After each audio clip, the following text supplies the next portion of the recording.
Hello, friends. Welcome to the Spoken Word. This is Poetry with a Purpose. Here we are today. We are in Ruth 4, 9, and 10. This is called Witness. Then Boaz announced to the elders and all the people, "Today you are witnesses that I have bought from Naomi all the property of Elimelech, Chilion, and Mahlon.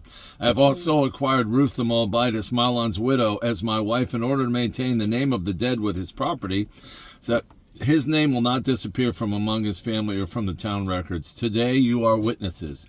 Ruth 4, 9, and 10. Witness. Under heaven's blue sky all was now seen, no blind eye turned in love's extreme. This righteous man, Boaz so great, his kindest heart could never more wait. For Naomi's plight with Ruth there along, all the men now gone, and so silent wedding songs. And yet God in his way had his sweet plan that would lead now to David, his ultimate man. So all was now well with all Boaz's action. Naomi provided for and Ruth's satisfaction. For she produced now a son, not just for David, but for the Messiah's line, for which God would birth Jesus in his own good time. And so rejoice now, children, that you also are witness to all of Pa's love in joy and wedded bliss. For nothing can contain him in all of his glory. And just remember your part of his everlasting story. I like that. I got that a couple days ago. And it's short, medium to short, so I like that. So, again, you know the story. Boaz was a kinsman redeemer in Naomi's line, and so they maintained if somebody died, a man died, another male relative would marry the widow, and the children produced would be the name of the dead husband. So his line would not. It's a really cool thing that God did there. So it's just, I mean, and you had to be a pretty selfless guy. Your children are going to have the name of your brother, which is, I mean, again, I get that might be a little hard for some folks, but that your brother's line kept going on. So it's just good the way God reckoned that. So, and so I don't need to read the verse again. So let's just read it. Now just go through, and we go through a stanza at a time. Under heaven's blue sky, all was now seen, no blind eye turn in love's extreme. This is such a picture of Christ with Ruth and Boaz.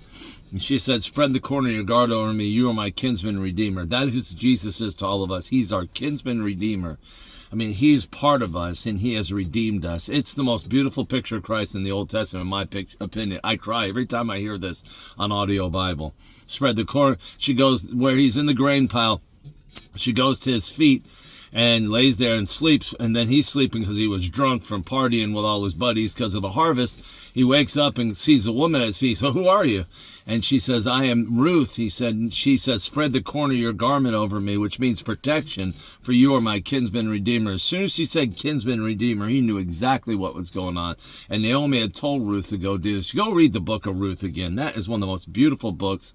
4 chapters, well worth your time. This righteous man, Boaz so great, his kindest heart could never more wait. This guy was so kind-hearted. And Ruth was a Moabitess. She wasn't even a Jew. She wasn't even an Israelite. And yet her kindness towards Naomi, coming back with Naomi, impressed all the Israelites, all the Jews.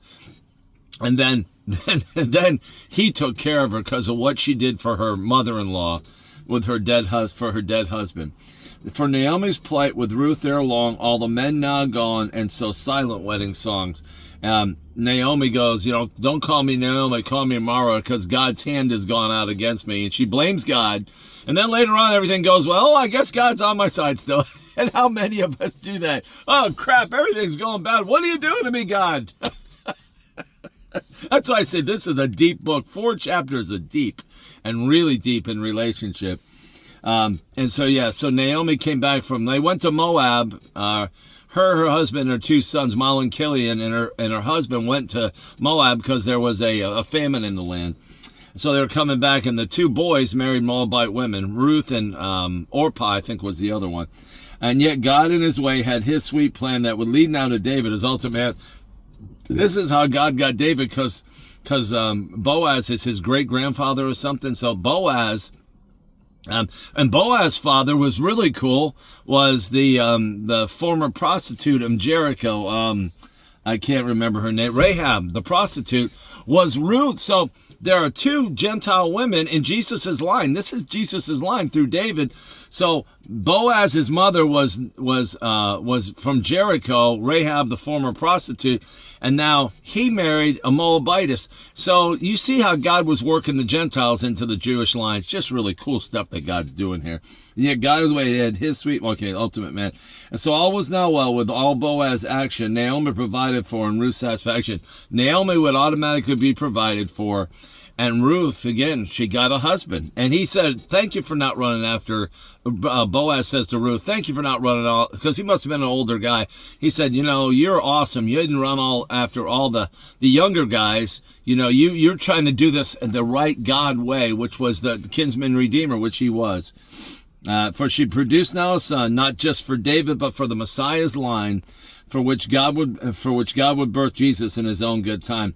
Again, this wasn't just about David, but this was also about bringing the Messiah into the world in God in his good time.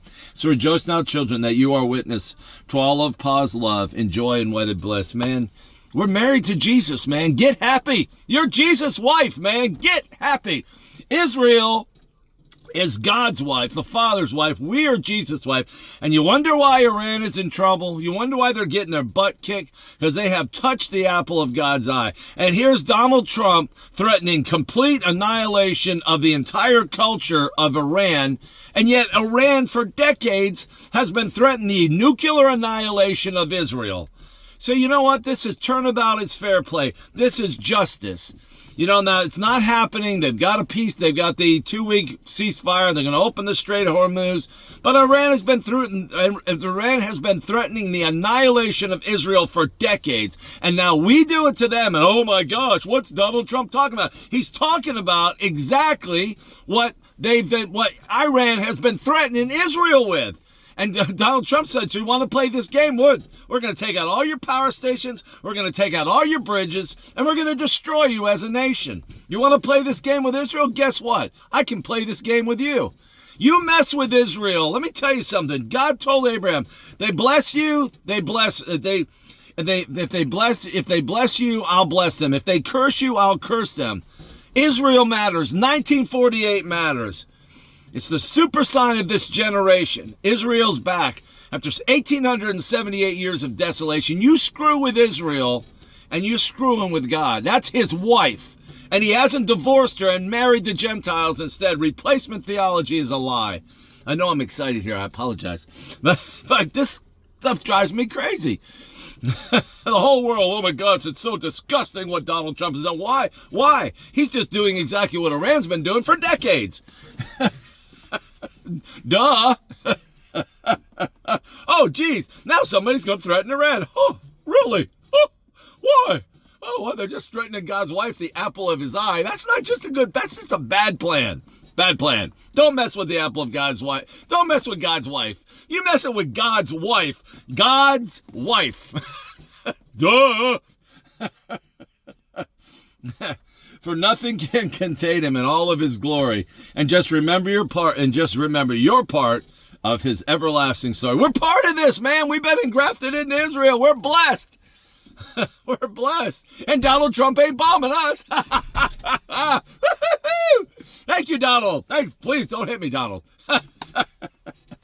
Anyway, I didn't see this going this way today. Excuse me. I'm just having fun today. I didn't anticipate insanity today. This was good. Anyway, love you. Can't get enough. This is spoken word. This is from Ruth 4, 9, and 10. This is witness. We are witnesses. We're watching. You know what? What's happening now is so biblical, so incredible. We're seeing the Bible just opening up and being fulfilled. Man, Israel's the size of New Jersey. There's 17 million Jews in the world. We have 340 million people in this country, 20 times their population.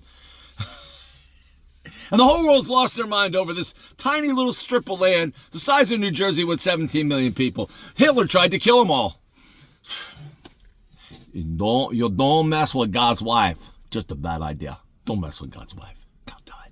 Love you. Can't get enough of you. We'll see you tomorrow. This is Inconsistent Josh Stone saying we'll see you hopefully soon.